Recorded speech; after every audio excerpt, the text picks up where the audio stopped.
Welcome to Stories of Hope. I'm Christine Hotchkiss. Each week, I bring you stories that will inspire you, educate you, and give you hope.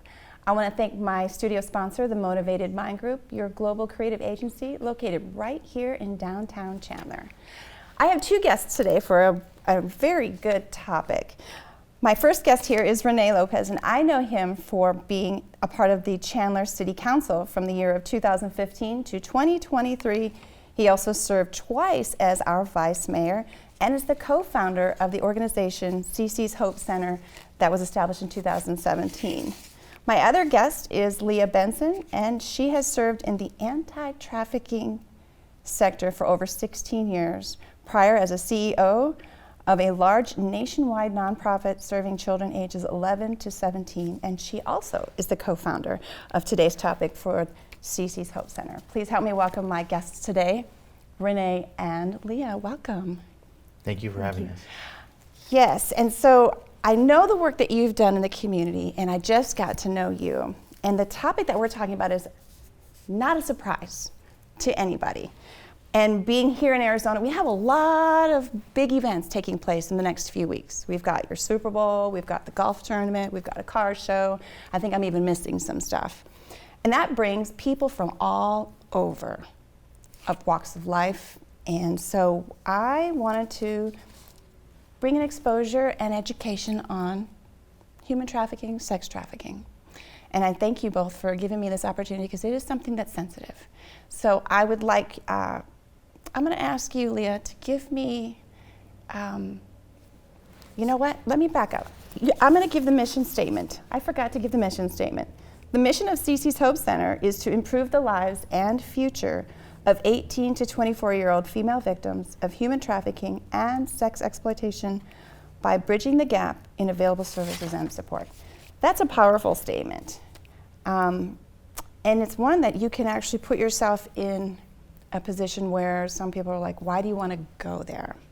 So I'm going to ask you, Lea, because you have some history here of working with this particular field. Help me and anyone that sees this understand more about what it is, this work that you are doing that helps these children. And I say children because 11 to 17, but this goes further than that. It does. We serve many girls that are in the prevention area.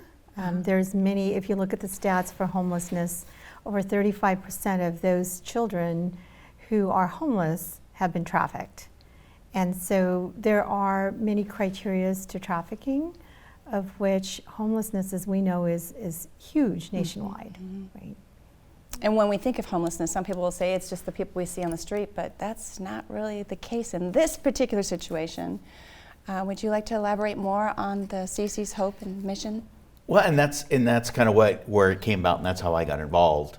Being on the city council, there were a couple of events that were going on around the city, and again, I wound up getting exposed to the prior organization that Lea was involved in. And when I, again, the first person, you kind of mentioned that people kind of know sex trafficking is going on around the world and even in the United States, but very few people think it's happening on my street, right, or in my town, right, or my city. And yes, I was aware, like most people, of it going on, but during my exposure, again, with Lea and many other events in downtown, and after being on the council, I asked my police chief about it. And they said, oh yeah, there's trafficking rings going on right now in downtown Chandler. And I was flabbergasted. I was like, oh no, we need to do something about this. So again, in the city council, we got very involved, and I got really in deep with the commanders and a police chief to make sure that they had the resources they needed to be able to combat it as best they could. Well, and I mentioned here, we've got these huge events. But when the events are not here, it's still going on. And the homelessness that you referred to, Lea, that has nothing to do with the people we see visually on the streets. These are young children, and I understand also that this is an age group that's not just 11 to 17. This is actually a specific group of 18 to 22?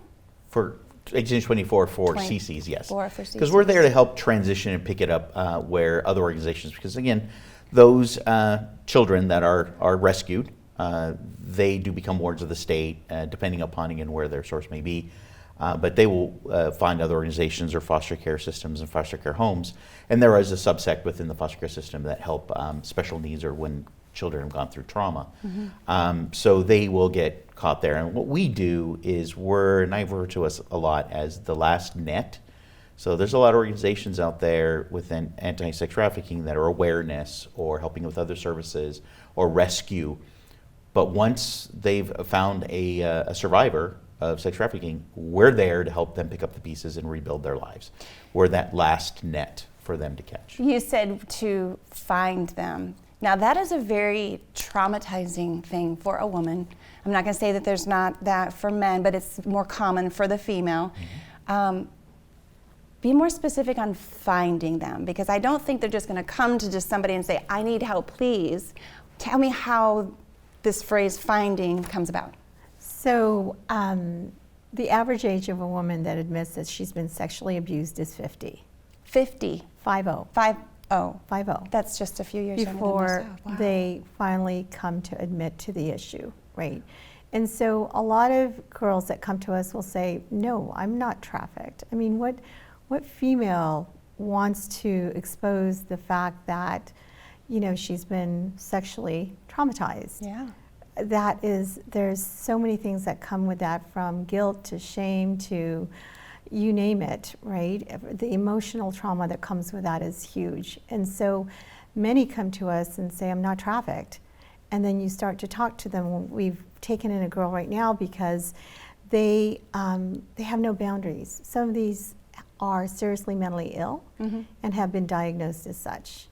Would they be mentally ill prior to that, or because of this has made them that, or maybe even amplified what already was there? You know, I don't know. Okay. I know that we have two. One is very bright, very bright. In fact, I was on the phone with her today, and the questions that she asked, she's finishing her high school within 1 month.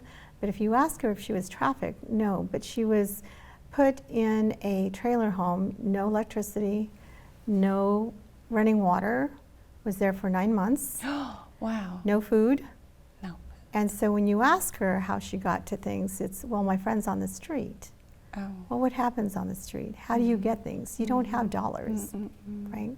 There's exchanges. There's exchanges that happen. Yeah. And that's the evolution also a lot of people, and I personally am discovering, and it is evolution within this demographic we're discovering, that the unorthodox, the self-trafficking that's occurring, that they're realizing even though some of these girls and women, they could be, I say quote unquote rescued, but they may be out from underneath a pimp or from somebody else's control, they still view it as their body is a commodity to be able to be exchanged to, like we just mentioned, couch surfing. You know, it's not so they're homeless, but they're exchanging favors for, you know, food or for housing or for transportation.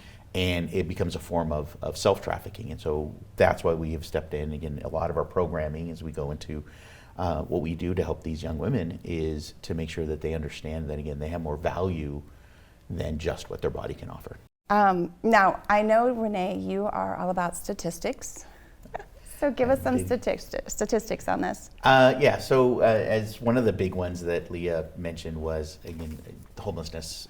So it's a very, very short period of time that I think it's within 24 to 36 hours that any person on the that is on the street will be approached by a trafficker. So it's very quick. It doesn't say they may immediately get into it, but they want them getting approached very, very quickly. Some of the other, you know, confounding statistics are, again, a lot of sex trafficked children. A lot of them, it's almost, I think it's in the order of 40%, will be trafficked by either a guardian or a family member. We've had an example here in the Valley where there was a trafficked child, and the actual mother kind of knew about it, and our own PD got involved because she thought there was nothing wrong with it, and they wanted coming through the schools because she herself had been abused and trafficked. So it was a lack of... it became a culture. It became a culture of abuse that perpetuated down generationally. And so that's why, again, with CeCe's, that's why in our programming too, it is a little more difficult because the age demographic we're dealing with is a little older, so they have to make a conscious decision to want help and to seek guidance. But it's also to break that cycle of abuse and of violence, and again, understanding that, again, they have value. So you have a house, a facility. Can you tell me more, Lea, about what this and we don't need to say where it's at. That's nothing I would ever want to do as far as exposure, protecting these young ladies. Give me or give us a scenario or a visual of what it is that this house has to offer these ladies. I don't know if you want to talk about how many rooms, what you guys provide, if you give resources for them to get back up on their feet and get self-esteem. So one of our programs is that we are working to help establish life skills because there's gaps in their life skills depending on when the trauma started is where their growth stopped. And so if the trauma happened at 13, someone could be 23, but their emotional state is 13. And so there's a lot of gap there sometimes in life skills that we have to fill.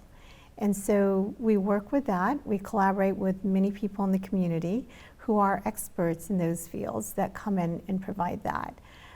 They work with them from a physical perspective to help create some skill sets that when they're triggered, they can emotionally figure out how to de-escalate themselves. They're taught nutrition based on their budget. Most of them start at a minimum wage somewhere. And so how do you keep yourself healthy through that process?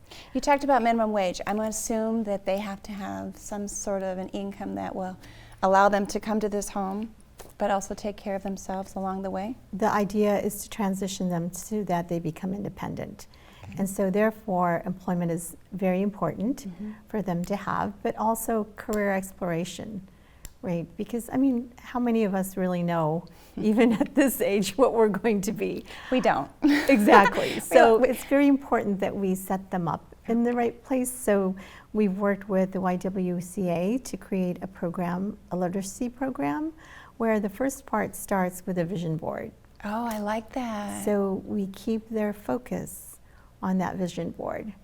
When they're triggered, when they're looking at purchasing, what's your desire versus your need, when they want to spend money to do this versus that, the vision boards really help them stay focused. A structure, a mental and a visual structure of what they want, what they see and they want, they have to work for it.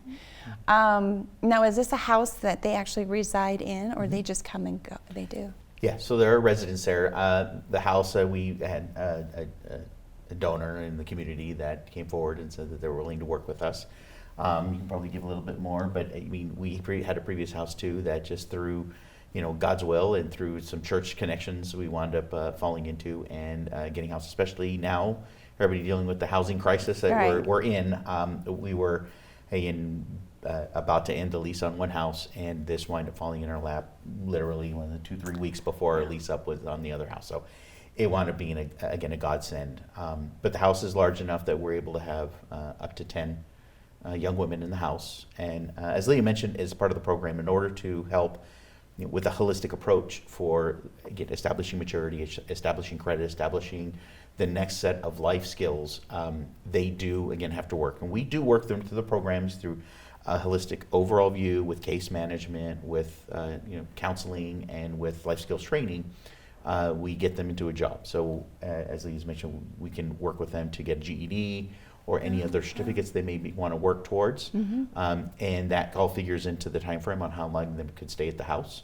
And then as they develop a career and grow, they will be paying rent, and it helps establish credit, and it also shows them how to balance a checkbook and how to manage their money, and so that when they do move out, they're going to have at least some credit to be able to put down on an apartment.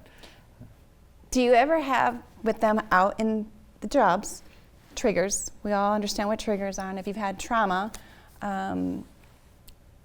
you're going to know exactly what those are, and sometimes you can fall back or put you in a mental state of mind of depression or suicide. I've had these conversations in other topics with other guests, and those seem to be the two things that people fall back on, whatever's going on in their life. Do you ever have any of these gals come back from working and have had something happen throughout their day that triggered them and then just spiraled them to where you're not sure that they're going to get through what they need to while they're in this program? Daily life. I mean, it is daily life. It's part of it because they've been through so much. They've never had stable housing. So a lot of it is earning their trust to begin with, that we're there for true reasons, not other than, providing space for them to live and to grow. Right? And so a lot of our participants, our program is broken up into 3 sections. So there's information referral. We get calls all the time. Can you help this person? Or they'll call in, and in reality, they don't want to live at our facility. They're on their own, and they just need specific services. So our information referral will provide that. Our other program is the case management for those who are already stable housing-wise, but they may need a therapist. And so ensuring that we're working with therapists that understand trauma is important. Even our volunteers go through trauma training. Well, and it's hard to say when something's actually going to say, oh, well, we've got this time frame. You only have this time. It's like a lease. You have 6 months to figure out how to get all of these things in order and figure out if this is the program that's going to get you to what you say you're needing. Do you have a time frame that helps them? Okay, good. Please tell me. Yeah, we have a time frame. I mean, 6 to 9 months. Like I said, that it varies depending upon the individual and again where they're in their path and their goals. And sometimes there can be setbacks, as you mentioned. And I'll kind of elaborate a little bit on that, as you said, with this demographic, the extreme trauma that they go through in those re-triggerings can occur even after a long-term stability. And we've run across this. We've had a lot of conversations, late night conversations sometimes when we've had somebody in the program that has been doing very well, and then all of a sudden they're gone. They recessed, they've quit, they've left. gone, they just left on their own. Wow. Because again, they're adult and out there over 18, and we're not going to hold them. Or we get ghosted by them after so many sessions and or trying to get them on through case management, get them on track. Again, they can disappear. And a lot of it happens to do with just that feeling of the stability they're not used to. And it is heartbreaking to see that they may even recess back to, again, a prior pimp or, again, like I said, self-trafficking. But as I have to compartmentalize myself, and I remind Lea and a lot of our board members and our volunteers that what we're doing here, though, and so we called it a Hope Center, is the CeCe's Hope Center. We're planting those seeds of hope. Because that way they know that, again, they are worth more than, again, their body can offer. So therefore, we have to let them understand and grow a little bit, maybe in the darkness again, but eventually they do come back and they say, you know what, they may be with us for a few weeks, a month, and then they may disappear for a few days, but then they'll come back and realize, okay, this was the better path. So they can come and go? Is there a time frame that they have to be in, like 10 o'clock doors are locked kind of thing? Yes, they do have curfews. Okay. Yeah, at the house, yes. Okay. Our door is secured to where we know who's entering at all times. They all have codes to get in and out, so we know when they're coming in and leaving out of the house. So I know that we have a final question, but I really want to know how many, I'm going to assume you've had some, and not just some, several success stories out of these programs. Do you have an example that you can share so that we can give a better idea of not just it being a center to help this particular situation, but that there's people that have gone, ladies have gone through here and it does work? So I'll let her tell a story and give you some measures behind it, though, that, as you said, we've been founded 6 years ago, but we've really been actively providing services for 5. And it really started off on the referral information and informational side until we did get a house and we started growing and actually getting a little bit of a budget underneath us as starting a nonprofit. So over the last 5 years, we have provided services to well over 300 women in that time, and through housing, we've been able to stabilize. And what we considered stable is in a career, in their own house for more than 3 months. Okay. So that they have been stable, and so we've done that for more than I think it's all coming up on 20, almost 20 young women that have gone, I would say, graduate from a program and have sought stability. Very nice. So. Very nice. So success stories, yes, we do have some success stories. So there was one who was with me at the prior location. She was 13. Oh my goodness. When she came in. She was at 5 therapeutic centers throughout the United States. She didn't meet the criteria of the organization, but I did speak to a board member, and she said, ask for forgiveness later. So we took her in. Okay. She had cases in a different state, which made it complicated to help her as well. And she did really well. She came in and out of the issue that whole time. Then she, after being on her own, she came back and said, my dad is moving out of state. I don't want to go. What should I do? And I said, you can come work for me. And she says, what am I going to do? And I said, I don't know yet. We'll figure that out when that comes, right? Because that's really what this is all about, is meeting them where they are and finding the resources in the community to then help them. Because we don't have plans for our future. I mean, we deal with it as it comes. Yeah. So she did that and did really well as our ambassador. And then she got a job as a director of ops for a house in Florida. She did that. Oh, wow. And then she stepped up from that to become a wealth management. Oh, that is a great success story. She has a child. She was our speaker at our annual event. We have the Night of Light, and we're going to have our 3rd annual this year, but she came this last year. And she spoke about being able to pay $20,000 down on her home mortgage that she's had. So she's doing really well. She's got a 2-year-old little girl as well. Good for her. Now she can take those tools and the journey of her life that she had, the traumas, and be the teacher for her daughter. Exactly. We talk about generational change. Yep. Right. Wow. Throughout the program here, we've had your contact information so that people can reach out to you. So I do have a final question for each of you. But before I ask the final question, I do want to ask, is there anything else that I did not ask? Because I don't know this organization. I can only see on the outside what I feel it is by the questions I've asked. Is there anything that I didn't share that you would like to share? I would just say, other than if you do, anyone in your audience would like to get involved, you can go to our website, again, ccecenters.org. And there's a lot of different ways to either volunteer, donations, and again, monetary always helps. That gives us options to provide better programming. But there's again a myriad of ways that we can help these young women. So. We try to employ the survivors as well. Okay. And we actually are volunteer coordinator. Her title is Director of Volunteer Engagement in the Community. She is a survivor. And so she knows firsthand what people need to know and understand prior to volunteering, and our staff has been involved in this sector as well. Being a voice and an advocate is the best stand in leadership in an organization. So that is wonderful that you do that. I did want to ask real briefly, you had mentioned this young lady did not meet the criteria and you asked for forgiveness later.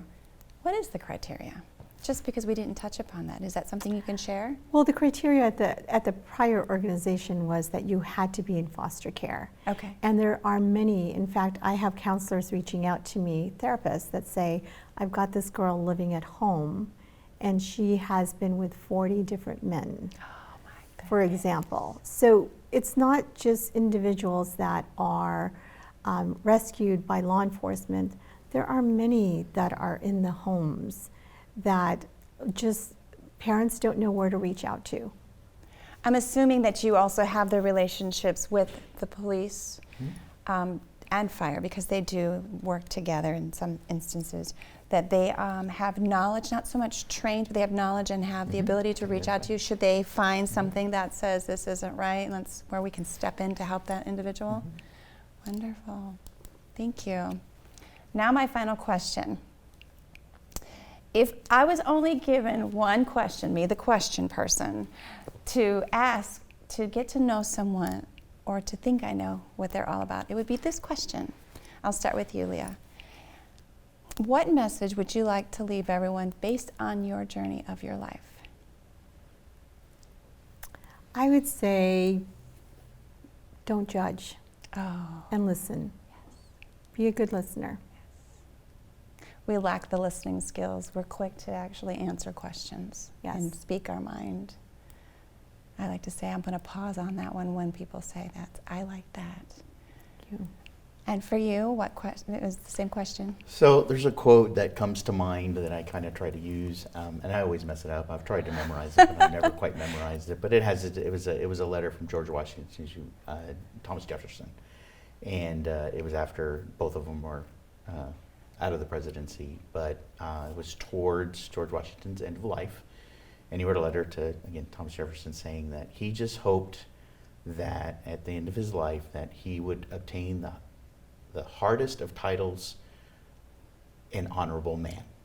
And to me, that's where I believe, because the only thing that we can control in our lives is how we respond to whatever situations, and as long as we can do it with honor and respect to those around us, and serving our country and serving our community, that's the only thing that we can control. So that's why I've been involved in so many nonprofits. Serving on the city is, again, my purpose is to try to restore honor to our community.